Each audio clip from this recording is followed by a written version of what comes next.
Over a decade ago, I was assigned and invited to minister to a brother named Paul. One day he called and said he needed a ride to the hospital in Salt Lake. The request came on a particularly busy day, and I was the only one available to take him. After his surgery and much time spent together, I realized it had been close to 8 hours of me being away, and I started feeling anxious about falling behind in my work. Just as I felt this, and as we were driving back from Salt Lake, we were hitting right about American Fork, and right then, Paul began opening up and talking about his life. He told me about his childhood, how his father had not been a part of his life, and how his mother had physically abused him. This led to him being in foster care from the time he was around 8 years old. Eventually, my friend was baptized. He met the missionaries, served a mission, and married in the temple. A few years later, Paul decided to visit his mother before she passed away. He tried to speak to her, but she couldn't look him in the eyes. He felt sorry for her and told her that he had forgiven her, even though he still felt a lot of hurt in his heart.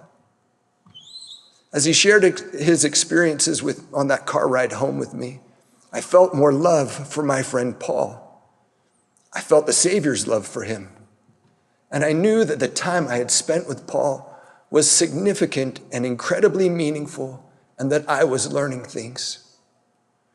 A few weeks later, I heard a knock on the door of my office at work. It was Paul. He asked, "Would you help me do some family history?"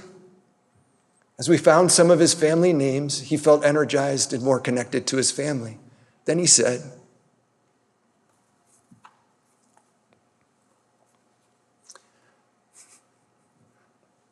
"I feel like it's time to do the work for my mother." We prepared the documents, and he was ready to take her name to the temple.